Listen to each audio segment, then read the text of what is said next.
હાર્યો હાલ તો તું ઓલા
કેટલી ગાડી એવી તમારે અહીંયા?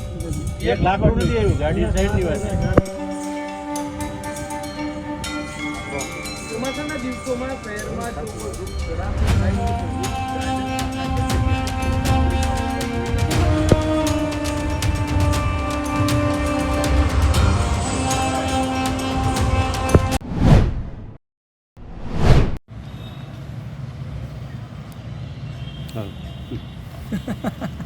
હાલ ચાલે પૂછ નામ. ઓકે, આપનું નામ? સંજયભાઈ વઘાસિયા. સંજયભાઈ, કેટલી ગાડી જોવાનું આ બધું. પહોંચી? છઠ પછી એક પણ મેં ગાડી નથી જોઈ અહીંયા. આવી નથી. આવી હોય તો મારે ખાટા ચીઠી અને અમારું અહીંનું જે વાઉચર હોય ને એ અમે સહી કરી સિક્કો મારીને દઈ કેટલો વજન, કોણ નાખી ગયું, કોણ સાહેબ એવા, એના ફોન નંબર હતું વિગતવાર અમે દઈ. રેગ્યુલર આમ આવતી હોય છે ગાડી કોર્પોરેશન આવે ત્યારે એકાદી બે આવે હોય ત્યારે. 5 ગાડી તમારા નામે બોલાય છે બાપુનગર ના, સંસ્થાને. એ છઠ પછી એક પણ આવેલી નથી. 5 તો એકી એને કોઈ દી આવી જ નથી. તો ક્યાંક ને ક્યાંક તમને પણ એવું લાગે છે કે આમાં કંઈ ખોટું થયું હોય? એ સાહેબ અમને ખબર નથી. તમે અંતે આવ્યા એટલે અમને તો આ ખબર પડી. એટલે અમને કોઈ જાતની અમને ખબર જ નથી આ વાતની. તો અત્યારે તમે લાકડાની વ્યવસ્થા કઈ રીતે કરો છો? અમે સાહેબ ઉનાળો આવે ને ત્યાં અમે લાકડું અમારી રીતે દિવાળી સુધીનું નાખી દઈ. હુકામ એને કે ચોમાસું આવે પલ્લે નહીં એના હિસાબે. એટલે અમારી કે સ્ટોક છે જ. એટલે આ લાકડું ક્યાંથી તમે મંગાવો છો? કેવી રીતે? અમે કોઈ એમ કહે કે અહીંયા ભાઈ તમે કાપી જાઓ, એ આપણને દાખલો દે. મ્યુનિસિપાલિટી અથવા ગામડે કાપવા જઈએ તો અહીંયાના સરપંચ દે તો અમે કાપી આવી. બીજું કોઈ દાતાઓ કેવું? દાતાઓ આપે. ઓકે ઓકે ઓકે, વસરામભાઈ, શું કહેશો? કેટલા લાકડા છે બાપુનગર સ્મશાનમાં મોકલવામાં આવ્યા હતા? અહીં પહોંચ્યા છે કેટલા? રાજકોટ મહાનગરપાલિકાના જોવાનું આ બધું. અધિકારીઓના કહેવા મુજબ 5 ગાડી લાકડા અહીંયા બાપુનગર સ્મશાનમાં મોકલ્યા છે. બાપુનગરના સ્મશાનમાં તપાસ કરતાં એક પણ લાકડું કોર્પોરેશનમાંથી અહીંયા આવ્યું નથી. એક ગાડી તો દૂરની વાત છે. તો આ લાકડા ગયા ક્યાં? મારો સીધો સવાલ છે શાસકોને અને કોર્પોરેશનને કે આ લાકડા ગયા ક્યાં? આનો ભ્રષ્ટાચાર તમને એક શરમ લાગવી જોઈએ. આટલી નિમ્ન કક્ષા, હલકી કક્ષાનો ભ્રષ્ટાચાર તમે કરો છો. તમે રોડ ખાઈ જાઓ, રસ્તા ખાઈ જાઓ, ગટરું ખાઈ ગયા, આ બધું ખાઈ જાઓ, ગૌચર ખાઈ ગયા, પણ હવે કમસે કમ સ્મશાનને તો છોડો. શરમ લાગે એવી વાત છે. વાત કરતાં અમને પણ દુઃખ થાય છે. આ સંસ્થા બહુ સારી છે. વર્ષોથી અમે અહીંયા રહીએ છીએ એટલે ઓળખીએ છીએ. અને સંસ્થા વર્ષોથી સારું કામગીરી કરે છે. અત્યારે આપણે જે લાકડા 2 સ્ટોક જોયા લાકડાના, આ બધા સંસ્થાઓ પોતાના કાપાવી કોઈના ખર્ચે કરીને રાખે છે. કોર્પોરેશનમાંથી એક પણ ગાડીને આવું આ લાકડા જે રહ્યા, આ લાકડું અત્યારે કોઈ કીધું એને ત્યાં જઈ અને કાપી અને આ લોકોએ પોતાના ખર્ચે કરીને રાખેલા છે. કોર્પોરેશન એક પણ ગાડી મોકલી નથી. એના માટે અહીંના સંસ્થાના સંચાલક ભાઈશ્રી છે એને જ આપ પૂછી શકો છો. એ લોકો જે અહીંયા પ્રૂફ આપતા હોય. પણ મને શરમ એ વસ્તુ લાગે છે કે આટલી હલકી કક્ષાનું ભ્રષ્ટાચાર ન કરાય, ખાસ કરીને સ્મશાનમાં. અંતિમ વિધિ, તમે પણ કાલે મરવાના છો, એ ધ્યાન રાખો. તમે પણ કાલે મરવાના છો. તમને લાકડા નહીં મળે તો શું કરશો? એક સ્મશાન કૌભાંડનું સામે આવ્યું છે. લાકડા છે તે નથી પહોંચ્યા સ્મશાન સુધી. વૃક્ષો જે ધરાશાયી થયા હતા તેના શું કહેશો આ સંદર્ભમાં? રાજકોટ મહાનગરપાલિકામાં ભારે વરસાદનું જે પીરિયડ હતું તારીખ 25/8થી લઈને 2/9 સુધી, ત્યારે જેટલા પણ વૃક્ષો પડવાની કમ્પ્લેન્ટ્સ ગાર્ડન શાખા પાસે આવી હતી એ તમામ કમ્પ્લેન્ટ્સનું નિકાલ કરવા માટે જે એજન્સી રાજકોટ મહાનગરપાલિકા દ્વારા નક્કી કરવામાં આવેલી છે એમના દ્વારા 2 પ્રકારના કમ્પ્લેન્ટ્સ હતા જેને હેન્ડલ કરવામાં આવ્યા છે. પહેલી ટાઈપની કમ્પ્લેન્ટ છે જે મોટા ઝાડો પડી જવાની કમ્પ્લેન્ટ છે, અને બીજા પ્રકારના કમ્પ્લેન્ટ છે જે નાની જે ડાળીઓ હોય છે કે ટહેનીઓ હોય છે એનું નિકાલ માટેની કામગીરી. તો જેટલા પણ મોટા ઝાડો પડવાની કમ્પ્લેન્ટ્સ આવતી હોય છે એ તમામના જ્યારે પણ નિકાલ કરવામાં આવે છે તો આ તમામ મોટા જે ઝાડો છે એનું જે ડિપોઝિટ છે એ ત્યાં કરવામાં આવે છે સ્મશાનમાં, અને સ્મશાન તરફથી એક રસીદ એમને આપવામાં આવે છે.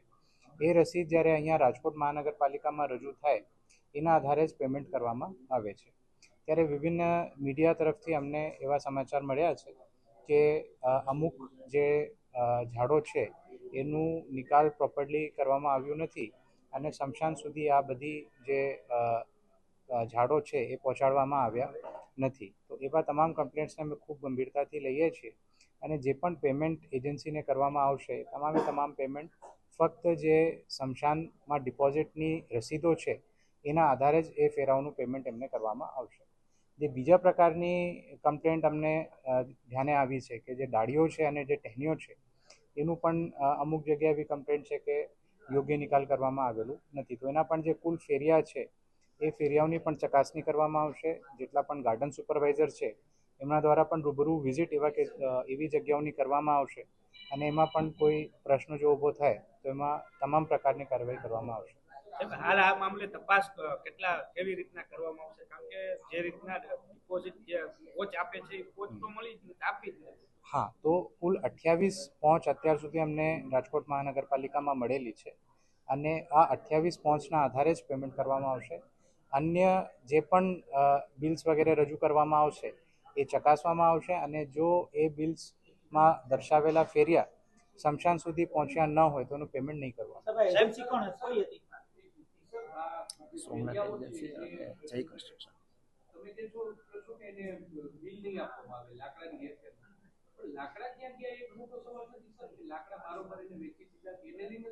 બિલકુલ. તો આવું કોઈ પ્રશ્ન જો ધ્યાને આવશે તો આ તમામની ચકાસણી કરવામાં આવશે, અને એમાં કોઈ પણ ગેરરીતિ ધ્યાને આવશે તો તમામ પ્રકારની કાર્યવાહી એજન્સી વિરુદ્ધ કરવામાં આવશે. સાહેબ, અમે આજે બાપુનગર એક જ સ્મશાનમાં હજી સુધી ગયા છીએ.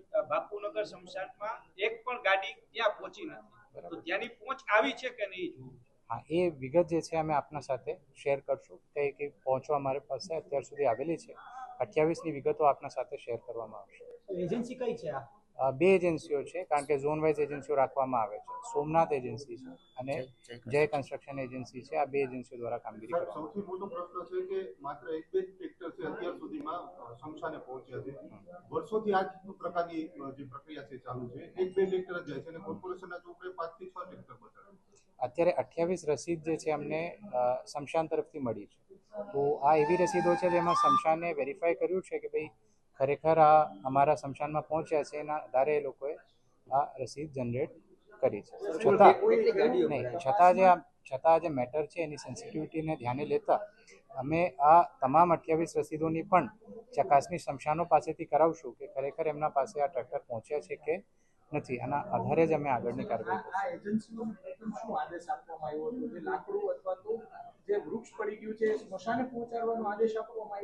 હા, મતલબ આમાં જે એમને કન્ડિશન રાખવામાં આવી હતી એ જ હતું કે એમને રાજકોટ મહાનગરપાલિકાના જે વિભિન્ન સ્મશાનો છે એમાં કરવાનું થાય છે. ગાર્ડન શાખાની આમાં શું ભૂમિકા રહે છે? હા, ગાર્ડન શાખાની ભૂમિકા એમાં ઓવરઓલ સુપરવિઝનની રહે છે, અને ગાર્ડન સુપરવાઇઝર 3 ઝોનમાં એક હોય છે. એમને ઓવરઓલ જોવાનું થાય છે કે તમામ વૃક્ષોની જે કમ્પ્લેન્ટ્સ આવે છે એનું સમયસર નિકાલ કરવામાં આવે, અને જે લોકો છે એમને કોઈ મુશ્કેલી ભોગવવી ન પડે. સાથે આ એજન્સીઓને દ્વારા જે બિલ્સ રજૂ કરવામાં આવે છે એની પ્રોપર ચકાસણી અને કેવી રીતે નિકાલ કરવામાં આવે છે એ પણ એમના દ્વારા જોવામાં આવે છે. કેટલા વૃક્ષો પડી ગયા હતા અને કેટલા ટ્રક થાય છે અને કેટલા ટ્રક સ્મશાન સુધી પહોંચ્યા છે? આમાં કુલ જે વૃક્ષોનું નિકાલ આ પીરિયડમાં થયું છે, વૃક્ષો અને ડાળીઓ, એમાં ડાળીઓ પણ ઇન્ક્લુડેડ છે, કારણ કે ડાળીઓ જે છે એ શમશાનમાં જતી નથી. કુલ સાથેનો જે આંકડો છે 602નો આંકડો છે, એનું જે ડિટેલ્સ છે એ અમે આપણા સાથે શેર કરીશું. ઠીક છે.